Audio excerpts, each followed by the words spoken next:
Hello everyone, welcome to my channel biology BSc notes. तो आज हम बात करेंगे फैमिली मालवेसी। फैमिली मालवेसी को हम लोग जनरली कॉटन फैमिली के नाम से भी जानते हैं। कॉटन फैमिली के नाम से क्यों जानते हैं? क्योंकि इसमें कुछ ऐसे भी प्लांट्स पाए जाते हैं जिससे फाइबर बनाने का काम आता है, ठीक है। जैसे कि गॉसिपियम पार्ट्स है, ठीक है। तो ऐसे बहुत सारे स्पीसीज हैं जिससे कि कॉटन बनने में हेल्प होते हैं। इसी वजह से हम इसे कॉटन फैमिली के नाम से जानते हैं।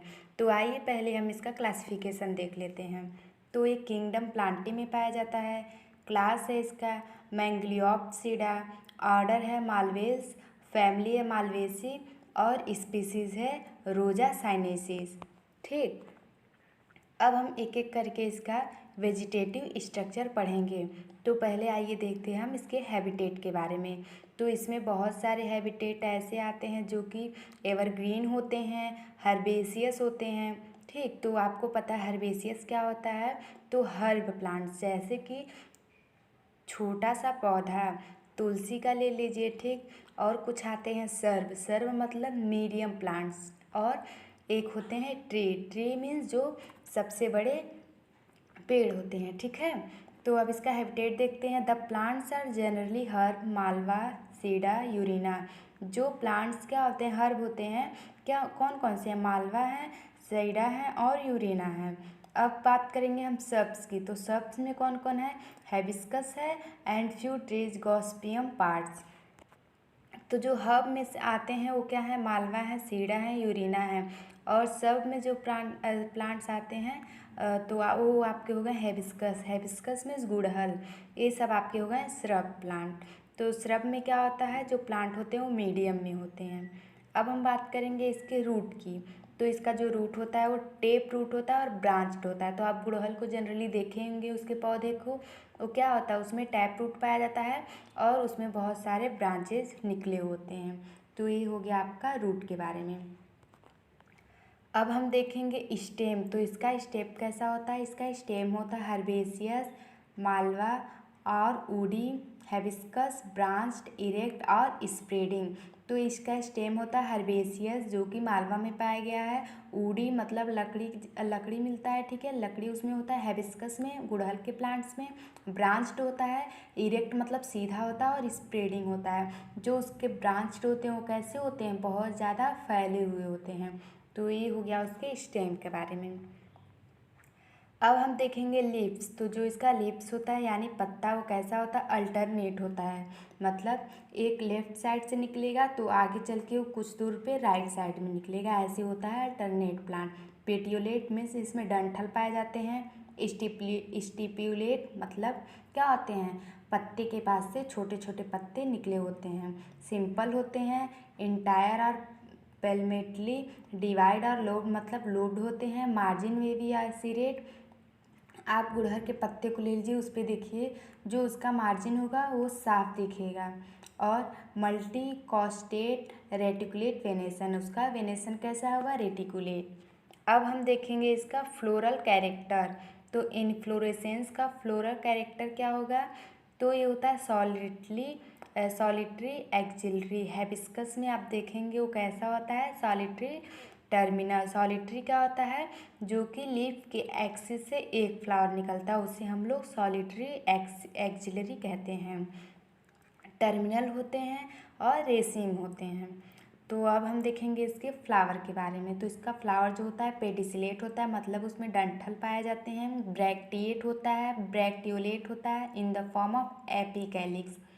हर्माफ्रोडाइट तो आपको पता है इसमें मतलब मेल और फीमेल सेक्स ऑर्गन दोनों प्रेजेंट होंगे। और रियरली यूनिसेक्सुअल, बहुत कम देखा जाएगा कि यूनिसेक्सुअल होंगे। कंप्लीट मतलब क्या होता है इसका? कंप्लीट में जिसमें सेपल, पेटल, एंड्रोसियम, गैनोसियम चारों पाए जाते हैं।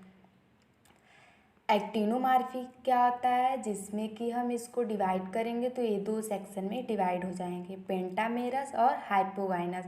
हाइपोगाइनस मीन्स क्या होता है कि इसमें जब इसका ओवरी जो होगा वो सबसे ऊपर होगा और बाकी के पार्ट्स इसके नीचे से निकले होंगे। तो ये हो गया आपका फ्लावर। नेक्स्ट है एपिकैलिक्स। तो एपिकैलिक्स क्या होते हैं? ये जनरली 3 होते हैं, गॉसिपियम में पाए जाते हैं और ये कुछ में अब्सेंट भी होते हैं, जैसे कि आपका है एब्यूसन और सीडा। तो एपिकैलिक्स अभी हम आपको डायग्राम में आगे दिखाएंगे। अब बात करेंगे कैलिक्स। तो कैलिक्स इसमें होते हैं 5 sepals connected the base persistent sometimes forming a tube urena valvate aestivation. तो जो कैलिक्स होते हैं उसमें सेपल्स होते हैं 5 और एक कनेक्ट होते हैं नीचे से। आप देखेंगे जब एक गुड़हल का फ्लावर तो उसमें आप कैलिक्स देखेंगे, जो हरा वाला पार्ट्स होता है वह उससे अटैच्ड होता है उसके बेस पे। तो ये हो गया आपका कैलिक्स वाला पार्ट्स। अब हम बात करेंगे कोरोला का। तो इसमें 5 पेटल्स पाए जाते हैं। Polypetalous sometimes slightly connected the base with the staminate tube epipetalous twisted. तो इसमें पेटल्स 5 पाए जाते हैं। पॉलीपेटाइलस होते हैं मतलब अलग अलग होते हैं, यूनाइटेड नहीं होते हैं। Sometimes slightly connected the base with the staminal tube. कभी कभी ये क्या होते हैं, कभी कभी ये कनेक्ट होते हैं। एपिपेटाइलस मतलब जो एंड्रस होता है वो क्या होता है, एंड्रोसियम इससे कनेक्टेड होता है और ट्विस्टेड होते हैं। अब हम बात करेंगे एंड्रोसियम की। तो जो एंड्रोसियम होता है स्टेमेंस इंडेफिनिट मतलब इसमें बहुत सारे स्टेमेंस पाए जाते हैं अनगिनत, जिसे हम गिन नहीं सकते हैं। मोनोइडल्फस, मोनोइडल्फस मीन्स होता है सिर्फ इसमें एक एंड्रोसियम निकला होता है जो कि बीच से निकला होता है। फॉर्मिंग ए स्टेमिनल बेस, इसमें एक स्टेमिनल ट्यूब फॉर्म होता है। एपिपेटाइलस होता है, स्टेमिनल ट्यूब यूनाइटेड होता है मतलब फ्यूज्ड होता है विथ द कोरोला। जो स्टेमिनल ट्यूब होता है वो क्या होता है, कोरोला से फ्यूज्ड होता है। एंथर जो होते हैं मोनोथिकस होते हैं। जनरली हम लोग एंथर डायथिकस देख रहे थे, बट इसमें जो एंथर होते हैं वो मोनोथिकस होते हैं और जो इसका फिलामेंट होता है वो शॉर्ट होता है। अब हम देखेंगे गाइनोसियम। तो गाइनोसियम इसका मल्टी कार्पेली मतलब इसमें बहुत सारे कार्पल पाए जाते हैं, यूजुअली 5 जो कि हेबिस्कस में देखने को मिलता है और 10 भी होते हैं एल्थिया में। इंडिफिनिट एब्यूटिलॉन सेन कार्पस ये फ्यूज्ड होते हैं। ओवरी जो होता है इन्फीरियर होता है। एक्जाइल प्लेसेंटेशन स्टाइल एक पाया जाता है और लॉन्ग स्टेमिनल ट्यूब प्रेजेंट होते हैं। अब हम देखेंगे इसके फ्रूट के बारे में। तो इसके फ्रूट में जो होता है वो कैप्सूल कहते हैं इसे, हेबिस्कस गॉसिपियम में, और मालवा सीडा में इसको साइजोकार्पिक कार्सिलस कहते हैं। ठीक है, अब हम देखेंगे इसके सीड के बारे में। तो इसका सीड जो होता है वो नॉन इंडोस्पर्मिंग होता है। नेक्स्ट है पॉलिनेशन। तो इसमें पॉलिनेशन कैसे होता है, वो एंटिमोफिलस के द्वारा होता है। Insect are attracted for nectar showing nature of corolla and protandrous flower. क्या होता है, जैसे कि कुछ इंसेक्ट होते हैं वो फ्लावर को देखते हैं और क्या होते हैं, अट्रैक्ट होते हैं, उस पर जाकर बैठते हैं और फिर क्या होते हैं उस पर पॉलन ग्रेन रख देते हैं, जिसकी वजह से पॉलिनेशन ईजिली हो सकती है। नेक्टर क्या होता है, एक लिक्विड पदार्थ है, ठीक है, जिसकी वजह से पॉलिनेशन होता है। और प्रोटेंड्रस क्या होता है, जिसमें एंड्रोसियम पहले बड़ा हो जाता है। ठीक है, गाइनोसियम से पहले यहाँ पे आपका एंड्रोसियम बड़ा हो जाएगा। तो इसी वजह से यहाँ ऐसे पॉलिनेशन होता है इंसेक्ट के द्वारा। अब हम देखेंगे इसका फ्लोरल फार्मूला जो कि बहुत ही इंपॉर्टेंट है। तो पहला है ब्रैक्टिएट, ब्रैक्टियोलेट, एक्टिनोमॉर्फिक, बाइसेक्सुअल, इपिपेटाइलस, और आपका हो गया कैलिक्स, कोरोला, एंड्रोसियम, गाइनोसियम। तो ब्रैक्टियोट तो आपको पता है कि लिप्स के पास से छोटे छोटे लिप्स निकले होंगे, उसी को हम लोग नाम देते हैं ब्रैक्टियोलेट। एक्टिनोमॉर्फिक जब बीच में से कट करेंगे तो डिवाइड हो जाएंगे 2 इक्वल पार्ट्स में। बाइसेक्सुअल या हर्माफ्रोडाइट, इसमें मेल और फीमेल फ्लावर दोनों प्रेजेंट होंगे, मीन्स मेल और फीमेल सेक्स ऑर्गन दोनों ही होते हैं।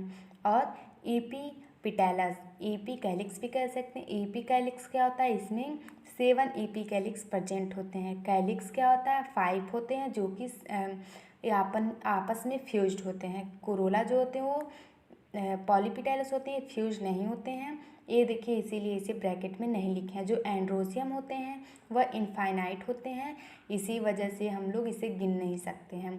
गाइनोसियम क्या होते हैं, 5 होते हैं, फ्यूज्ड होते हैं और सुपीरियर ओवरी, इसी वजह से नीचे ऐसे लाइनिंग किए हैं। तो ये हो गया आपका फ्लोरल फार्मूला। डायग्राम देख लीजिए आप, ये है आपका एपिकैलिक्स, ये है कैलिक्स, ये है कोरोला, और जो लास्ट में है वो क्या है, एंड्रोसियम है। तो यहाँ पे देखिए हम डायग्राम बनाए हैं, आपको दिख रहा है जो यहाँ पे स्टेमेन है वो क्या है, आपका अनगिनत है, इनफाइनाइट है, और यहाँ कैलिक्स है, और ये जो आपका यहाँ ऐसे ऐसे ऐसे फ्लावर में है आपका सीरेट हो गया, इसे हम लोग कहते हैं सीरेट, जिसे कांटेदार मार्जिन कहते हैं। ठीक, और यहाँ पे फ्लावर में देखिए क्या है, स्टाइल है, स्टेमेन है, स्टेमिनल ट्यूब इसी को कहते हैं, जिसे हम लोग स्टाइल कहते हैं। ये पेटल हो गया आपका, ये ओवरी हो गया। ठीक, देखिए यहाँ पे सबसे ऊपर इसका ओवरी है, ये हो गया आपका एपीकैलिक्स, ये आपका हो गया पेडिसेल। यहाँ पे देखिए, यहाँ पे मैंने अलग ही दिखाया कैलिक्स और एपीकैलिक्स को, जो कि कैलिक्स के नीचे निकला हुआ है, सेवन होता है। यहाँ पे देखिए स्टिग्मा बनाया है, स्टेमेन दिखाया आपको कि ये बहुत सारे होते हैं। अब हम देखेंगे इसका कुछ इकोनॉमिक इम्पॉर्टेंट। तो इसका इकोनॉमिक इम्पॉर्टेंट क्या है, ये फाइबर यील्डिंग प्लांट्स है। मीन्स इसे तो हम लोग कॉटन फैमिली के नाम से जानते ही हैं। तो cotton is the perhaps the most important fibre in spite of many synthetic textiles fibre. ठीक, तो इसे हम लोग बहुत जगह यूज करते हैं, जैसे इसका एग्जाम्पल है गॉसिपियम। कुछ ऑर्नामेंटल प्लांट्स भी होते हैं, जैसे कि आप लोग हिबिस्कस रोजा साइनेंसिस देखे ही होंगे, गुड़हल को। तो हम लोग क्या करते हैं, उसका कल्टिवेटेड करते हैं, अपने घरों में लगाते हैं और सजाने का भी वर्क करते हैं। And also used in the worship of God and God bless कली। ठीक है, तो हम लोग इसका और क्या काम करते हैं, तो इसका हम लोग पूजा पाठ में भी इसका यूज करते हैं। गुड़हल तो सबके घर होगा, इसका यूज हम लोग जनरली पूजा में करते हैं और इसको अपने घरों में लगाते हैं ऑर्नामेंटल प्लांट्स के तौर पे। एक है एल्थिया रोजा, is also a garden plant, ये एक गार्डन प्लांट है, और ये कौन से कलर का होता है, पिंकिश फ्लावर होता है। तो ये हो गया आपका इकोनॉमिक इम्पॉर्टेंस। अब है कुछ वुडी प्लांट्स, मीन्स लकड़ी वाले। ठीक है, तो ओक्रमा पायरेमिडेल है, जो कि बल्सा कहते हैं, और पैक्सिरा एक्वेटिका है, जो कि मनी ट्री है। तो ये हो गया आपका इकोनॉमिक इम्पॉर्टेंस, जो कि बहुत ही इम्पॉर्टेंट है। यहाँ से हमेशा बीएससी सेकेंड ईयर में क्वेश्चन पूछा जाता है। आप इसका नोट्स बनाइए, जो ना समझ में आए आप कमेंट बॉक्स में रिप्लाई ज़रूर कर सकते हैं, मैं उसका जवाब ज़रूर दूँगी। ठीक है, तो पहले आप इसका क्लासिफिकेशन लिखिए, उसके बाद आप इसको स्टार्ट कीजिए। Thank you and have a nice day.